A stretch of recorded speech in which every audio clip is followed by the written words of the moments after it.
Well, hello, everyone. This is Carla Cross, and as you can probably tell with the poinsettia in the background, it's holiday time. So I thought it was a good idea to talk a little bit about how we can recognize and appreciate clients or would-be clients or referral sources at this time of year and all year. Here are a couple of stunning statistics for you. Only 33% of agents ever go back after closing. In other words, they take the money and run.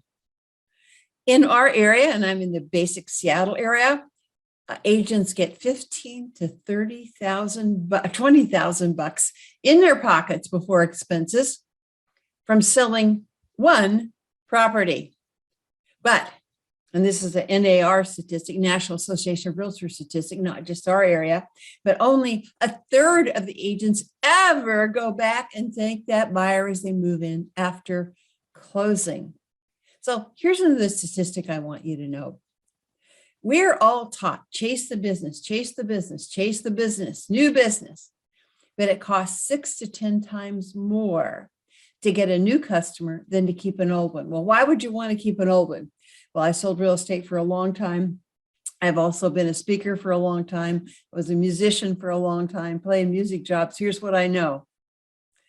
When you can get referrals from people that love you, or you can go back, it's a heck of a lot more pleasant. So we're ready to do our business plans for 2022, right? So decide what you really want.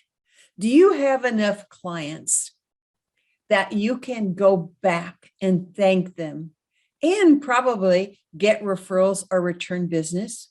Have you worked with agents in other areas that you're not reminding that you are there to serve them in certain areas that you specialize in? Those are all wonderful things to put in your 2022 business plan.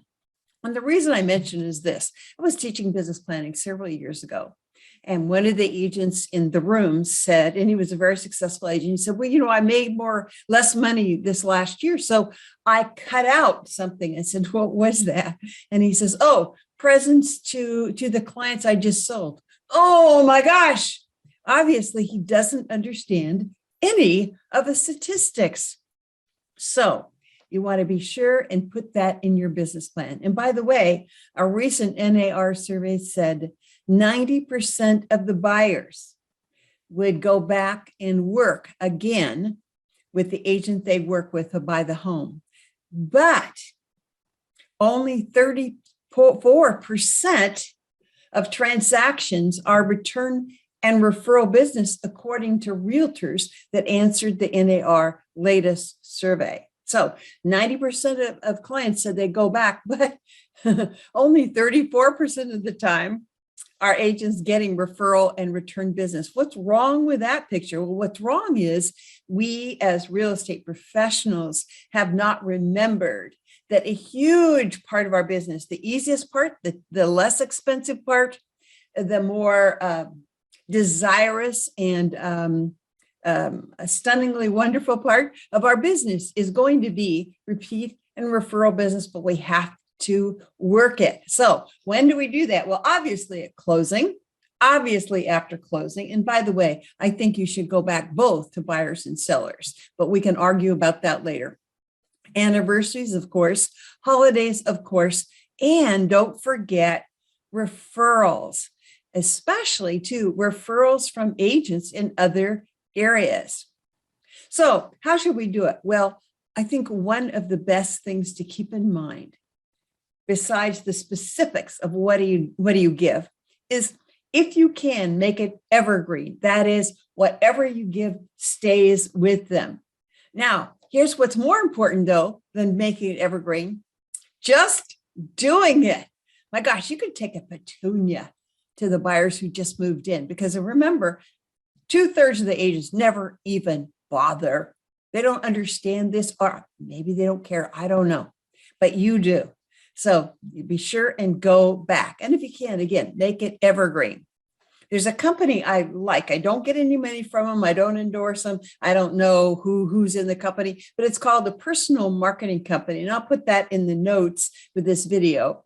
You can go there and see if you're interested in doing this. What I like about it is they have a client program that you can sign up for. And then for several years, the client gets different information, like they get a magazine and other things. Now, maybe your company has that too. Sign up for these things. Why? Well, you and I have the best intentions, but we can't remember to do all that stuff. So let technology do it for you to some extent. One of the things I used to do, it's not evergreen, but it was lots of fun, is at Christmas time, I would load up my husband's van with great big poinsettias, which I bought from a charity. So it was very cool. And I'd take them to my best clients. And one year, this guy calls me and he says, Carla, we're having a party tomorrow night. And you haven't brought over a poinsettia. You coming over today? So the deal is that they're going to expect this of you once you start. That's my only warning. No, it was awesome. I laughed. I thought that was great. So, and if you can make it personal, one of the best things I ever did was I found this guy that did house renderings, that is line drawings of homes. And he always made them look a little prettier, than they might have been with like cool landscaping.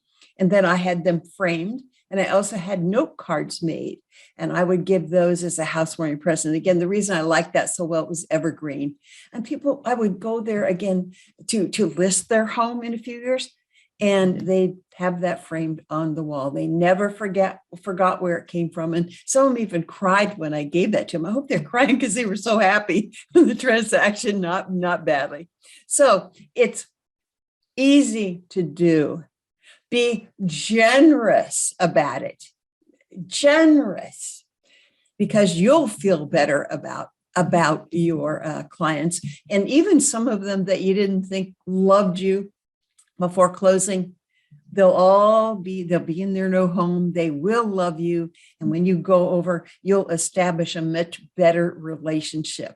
So those are my tips. Okay. Be one of the 33% that ever go back for any occasion you can think of. When I say go back, I mean, you might send, you might call, you might come over. There are lots of different ways to do this, mix them up. And then finally, if you can, make these things evergreen. By the way, if you're watching this in early December, I've got a podcast scheduled with an agent that I think does this better than almost anybody I've ever met. Her name is Sandee McDuffie. She's in Las Vegas. I think I really kind of relate to her because I'm a, lifelong musician, and Sandee for years traveled the world as a singer. So we'll learn more about that and how she uses those talents in her real estate business. But she has wonderful ways of touching her clients and agents for referrals. I want you to be able to learn from Sandee. So that's going to be December 16th at 1 p.m. Pacific time. Going to be a Zoom call, and I will put that information too as a link so you can sign up if you'd like to in the notes here. Finally, and on that podcast, I'm going to offer 5 tips to put in your business plan. You've already heard one of them is put in a budget and what you're going to do to retain those people who already love you and get more referrals. Here's to a wonderful holiday season. Thanks for tuning in. Let me know how these tips work and what else you've done to create more business for 2022.